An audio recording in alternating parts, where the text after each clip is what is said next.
absolute train wreck that is happening to West Ham's transfer window. So we started off. We started off 3 weeks ago with Max Kilman, and me and Ben were going, fuck me, doing business at the start of July. That's really unlike us. 40 million down, no hassle. Tell you what, we want him. We'll pay it. And then in the last week, we went for Wan-Bissaka. Man United didn't want to sell him, so we went for not Barcelona, Bayern Munich's Mazraoui. We agreed a fee with him. Then Man United jumped on that and then told us they'd offload Wan-Bissaka to us, and he's now having a medical and going to be confirmed this week, apparently. You've got John Duran. I don't know what Ben's opinion is on this, but 40 million they want for a Colombian that's never going to get any game time for him. Waste of money. Absolute I think he scored. Waste. I could be wrong, but I've roughly looked at it. I think he scored 7 goals in 50 appearances for Villa. How is he 40 million? It's not. It's markup. At the moment, it seems to be that if you're buying anyone off anyone else in the Prem, they just go, well, fuck you, and they just chuck an extra 10 mil on, and it's just stupid. I don't even. This Duran boy, what he's got a fucking 7 out of 50 games. That's a joke, mate. I think it's something like 7 goals out of 50 games for Villa. It's not brilliant. I actually like him. So that's 1 in 9 or 1 in 8 games. Do you like him enough to be 40 million, Gav? That's what I was just about to say. Probably not 40 million worth. He's. I think he'd be a great addition to your squad. Mate, Antonio probably scored 1 in 8. I'm not gonna lie. No, but what I'm trying to say is the comparison to him and Antonio, past Antonio. Antonio was quick. Duran's quick. Antonio can be decent, or he used to be decent with ball to his feet. Duran's the same. Duran actually likes to get into the box and actually looks to score, other than Antonio doesn't at the moment. I actually like Duran, and I know you're 7 goals in 50. It's not prolific. Is it not? No, it's a quick. That's all right then. I thought you were going to do an Eni Luco there and go, that's actually a goal every game. Oh. That's what I was trying to say. We definitely need to get a studio together. Fuck me, I tried to say that 3 times. Fucking hell. I do like him though, and I think he'll score a lot more goals when you've got the likes of Paqueta, Kudus, Bowen, all to provide them. You know what I mean? He's one of those players though. He can be one of those players where it's a fact of you don't want him, but he comes in, does a job, and you love him. Yeah, but for 40 million, Gav, he needs to be starting every game and never be injured. 40 million isn't a sub for us. No. I'm sorry. That's fucking mad. He'd come in and start. All right. The other two is a centre back from Lons called Danzo. Never heard of him, by the way. I'm not going to lie for that. I have heard of him actually on EAFC. That's about it. Highly rated. He's Hungarian, as you know. Kevin Danzo, he was good for Hungary. At the Euros, he was one of the standout players. And there's been apparently a rumor today that Todd Bowley has literally put out there that Gallagher, Amanda Broja, and Chalobah are all for sale for Chelsea to try and level up their PSR. Do me a favour, just go up to him and give him 100 million for all 3. And that's our transfer window done at the end of the day at that point. Yeah, I'd love Gallagher, Broja, and Trevor Chalobah.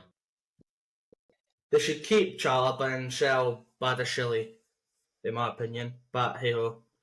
Well, I'll tell you what, take the other 2. Broja and Gallagher, definitely. I'd take the other 2. I'd bite their hand off for it. Like you said, 80 million, 100 million, whatever, I'd just take the 2. There's a huge problem at centre-back right now because Aguirre doesn't want to be at West Ham, apparently. Aguirre doesn't want to be at West Ham. And I think Mavropanos will probably start next to Kilman anyway.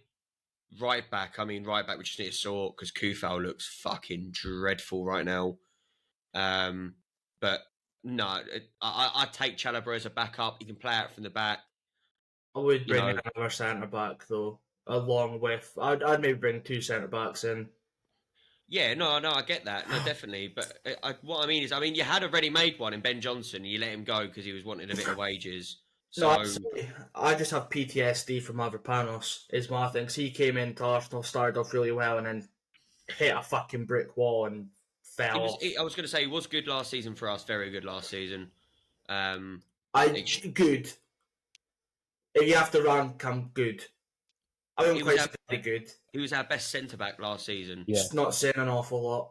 No, I'm not. Did I say it was? I'm just saying he's our best Just centre back. it's not saying an awful lot. What I'm saying is, if you gave me right now between Zuma, Mavropanos, and Aged, I'd keep Mavropanos and flog the other two.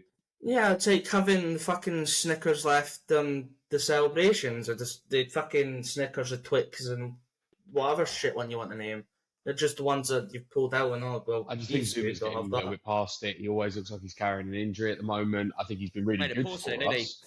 I think he's been really good for us, but I think he's kind of coming towards the end now. I think he needs to find a club to die down a bit because I think he's struggling with the fast pacedness of the Prem now. To be a bit positive, if we ended up the back end of next week and we had Wan-Bissaka and say Ivan Toney, I'd be happy with that. Yeah. I'd compared to what some of our last previous transfer seasons have gone like, I'd take that. I won't be surprised if you bring in another midfielder. That Todibo was coming and he only wanted Juventus, and I think it looks like he is going to Juventus.